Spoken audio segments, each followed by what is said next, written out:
In the markets, you can open an account for like $500 or whatever, and you're going up against JP Morgan, Goldman, all these other people. So what I always say is, like, what is the same work ethic that somebody like LeBron, that Kobe had, that Michael had? That's the same sort of work ethic that you need to bring to trading. Because it's like 80, 90, 95% of traders fail. As far as translating discipline into trading, let's start with you, Chris. How's your Marine Corps discipline? Has it factored into what you do? No, not really. A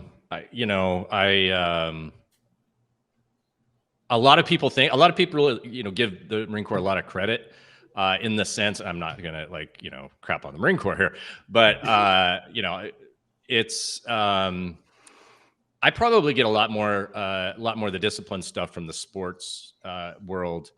When it maybe a little bit an example that I moved over when I talk to people about how to get good at trading, I talk about a lot of practice and get ready to drink, back testing. And everybody, always says, like, it's why are you paper trading? Why are you trading on fake data? Why are you doing in the, back in the past? It's not very useful. Like, when you're really in it, when you're really trading real money, it's completely different. You've got emotions, you've got all these other things happening. I'm like, cool, roger that. You don't have to practice working your weapons. You don't have to practice doing any of your fire team drills. You don't have to practice, clearing hallways. You don't have to practice any of that, because when you're in war and you're getting shot at, it's completely different than just practicing.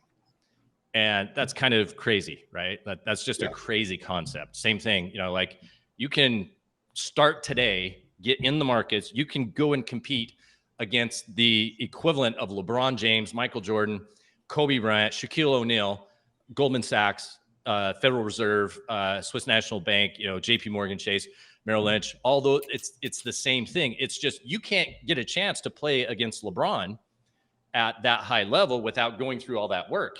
In the markets, you can open an account for like $500 or whatever, and you're going up against JP Morgan, Goldman, all these other people. So what I always say is, like, what is the same work ethic that somebody like LeBron, that Kobe had, that Michael had? That's the same sort of work ethic that you need to bring to trading. Because it's like 80, 90, 95% of traders fail. You got to be good. If everybody's saying you don't need to practice, you probably need to be practicing. That's a great point.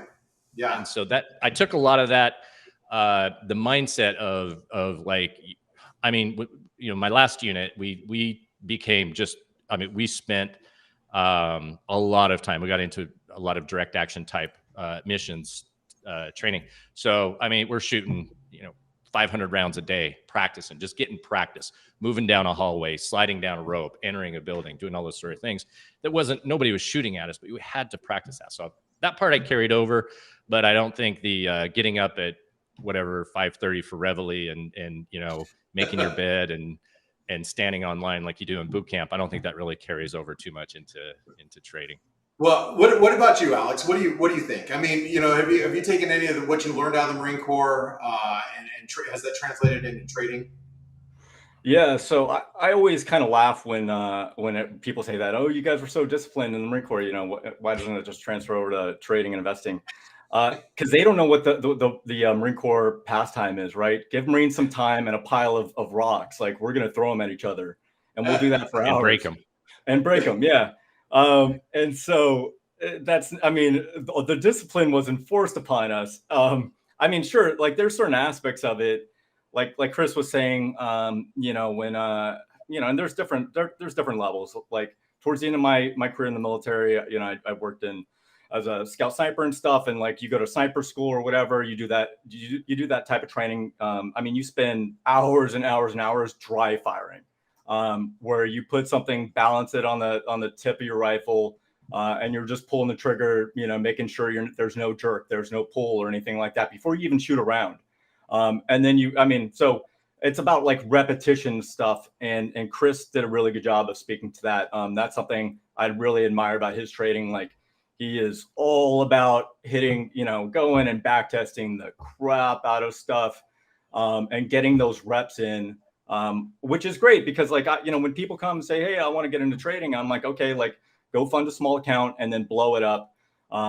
you know, and keep doing that until like you learn some basic lessons about yourself, right? Because it's kind of like, I think in markets, the initial hill that most people can't get over is that, you know, we've seen the enemy and he is us, right? That famous cartoon.